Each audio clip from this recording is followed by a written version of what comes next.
new poll has shown that almost two-thirds of British Muslims could still back Labour at the general election. This is despite recent opposition on the party's stance on Gaza, the Israel-Hamas conflict. So it's interesting results, this. So Savans have found that 63% of British Muslim voters would vote Labour if an election was held tomorrow. Just 12% are offering support for the Conservative Party. However, if we do delve slightly deeper, the results become a bit more intriguing. So 44% of those polled said that the Gaza conflict was amongst their top 5 election issues, with a whopping 86% indicating they'd consider backing an independent leading their campaign on the topic of Gaza. So it just begs the question, doesn't it? Do we really want independent candidates like some of these chaps from the recent local elections strolling around the corridors of Westminster? We are coming for you in the general election. This is not my victory. This is Palestine innocent people victory. Stand for humanity, stand for Palestine, stand for George Galloway. Well, I'm welcoming now the editor of the British Muslim news organisation 5 Pillars. It's Roshan Muhammed Salih. Roshan, thank you very much. Great to have you on the show. Look, really interesting this. I mean, I'll be honest with you, I've gone on record numerous times and said I had expected this Muslim vote thing to really have a massive impact, actually, at this election. If I just look at those latest polls there, I mean, it would show, apparently, that it's not really having much of a dent. Do you think it's collapsed, the Muslim vote? No, I mean, it remains to be seen. Ultimately, July the 4th is the day of truth, and we'll find out.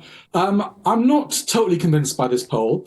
I would have estimated that about 50% of Muslims would have voted Labour, or will vote Labour, simply because the ties are very deep, and the umbilical cord to Labour, it'll take perhaps over a decade to be cut completely. I think that the poll probably was a nationwide snapshot of Muslims, whereas the Muslim vote campaign is concentrated in certain areas of the country where there are dense Muslim populations, like, West Yorkshire, Birmingham, certain parts of London, Greater Manchester.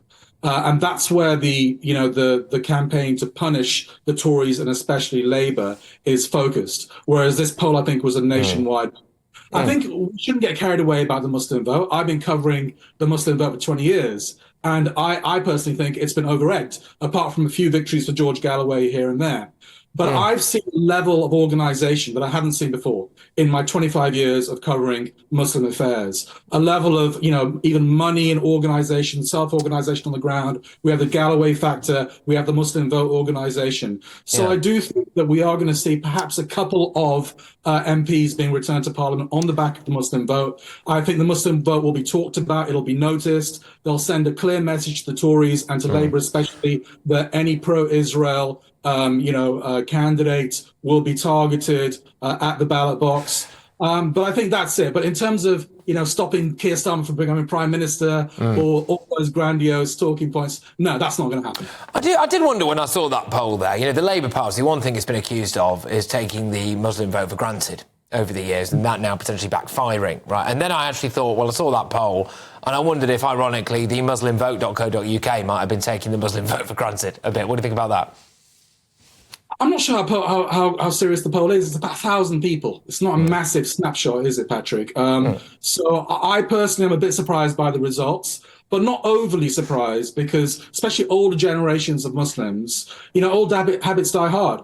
Then maybe not living in the activist bubble that I live in necessarily. They're not online so much. Perhaps they haven't been so affected by the online narrative and discourse surrounding Gaza. So I think it's quite possible that older generations of Muslims will unfortunately stick with Labour.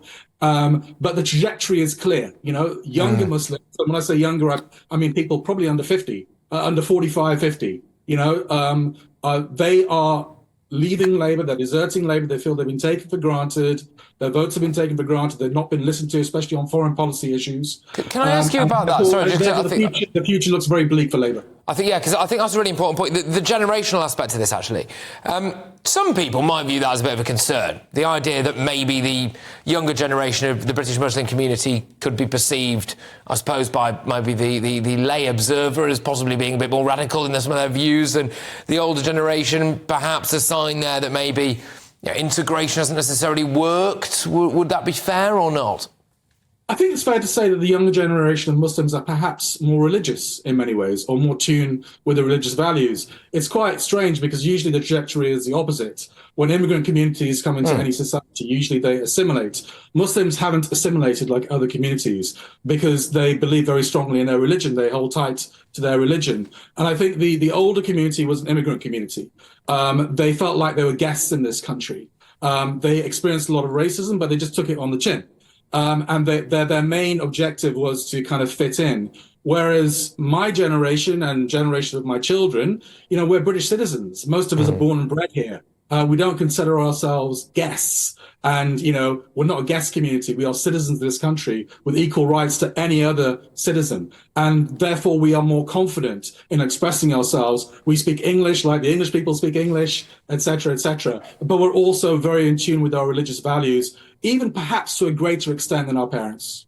And, I suppose then, kind of what you just led off with there, which is that maybe assimilation has failed. So when people like Nigel Farage say that, I mean, he's right then, isn't he?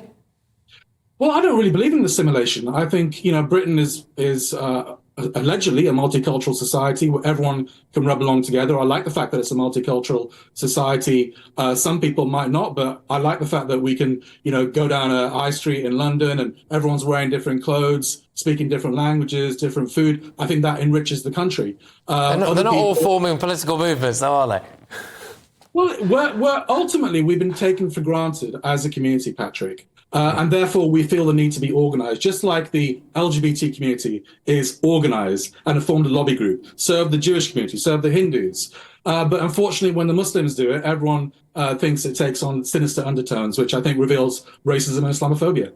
Interesting. I mean, I am quite intrigued to see how certain aspects of the British Muslim vote just get on with the mobilised block of LGBT support that you were saying there. What do you make of that? Because that could be a concern for people, right? Ultimately, I think there's been a campaign to foist, kind of LGBT values on the Muslim community.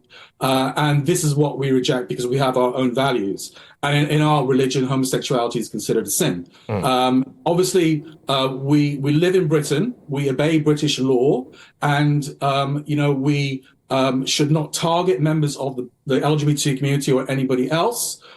We should get along with them, in workplaces, in society in general. So there's no sense of targeting. It's just when I guess, certain lobby groups try to impose those values on our children in schools, for example. That's where the backlash from us begins. Well, it's also, to be fair on that front, certainly not just the British Muslim community. I mean, I've got massive problems with that as well, and I know a huge amount of people do. I'm just going to ask you a question now. I would hope that you take this in good faith, because it is how I mean it. I'm genuinely intrigued. I think a lot of people are when it comes to the mobilisation of the British Muslim vote as a political force, right? Is the objective to be the dominant political force in Britain, the British Muslim vote, do you think? No, I mean, that's ridiculous anyway, isn't it? Because what are we, 4 million people in this country, or 70 million? So we're, I don't know what that is in percentage terms, 5-6% of the population. Even if we wanted it to be true, that ain't going to be true for hundreds of years. So I think it's more about, I would love everyone to become Muslim. I'll be honest about it. I would love the whole of Britain to become Muslim, because I believe Islam is the truth. And I believe that it is a wonderful thing for everybody. But the reality is we are a small minority in this country, and it's more about kind of protecting ourselves from Islamophobia and racism. And it's kind of trying to project what we believe is an equitable foreign policy when it comes to things like genocide in Gaza. We don't believe our country, and this is our country, should be helping Israel slaughter and massacre the people of Gaza. So that's what it's all about, really. But obviously there's a lot of, anti-Muslim feeling in this country whipped up by the mainstream media, even by GBNews, I would say. And people are afraid because of that reason. I think it's false propaganda. Yeah, I mean, look, obviously I would take massive objection to that. I would say that, I think people do have a right to be slightly concerned about certain things that we are seeing going on in this country. But nonetheless, it has been an absolute pleasure. Can I ask you like what, Patrick? Yeah. Well, yeah. I mean, the rise of terrorism, right? I mean, that's an obvious thing as well. I think that is a concern for people. Yeah, well, I mean, obviously Islamist terrorism is a threat. I mean, I imagine that you would feel quite bad. ISIS or Al-Qaeda, they don't represent Muslims. They're not from our community. We're not hiding them under our bed. That's fine. Look, that is absolutely fine. I've not come on here, as I think you will understand from the start of this interview, to have a massive row with you about Islamophobia or anything in Britain. I was genuinely really intrigued about the Muslim vote in the latest polling, and we can have a discussion about extremism at another time if that's all right with you. But I am a little bit pressed, so I'm going to have to move it on, which we were doing anyway. But as the editor of the British Muslim News Organisation, there, 5 pillars, Roshan Muhammed Salih. Thank you very, very much. I must say, it is rather frustrating sometimes when the best flashpoints of an interview come literally when I have to move on. But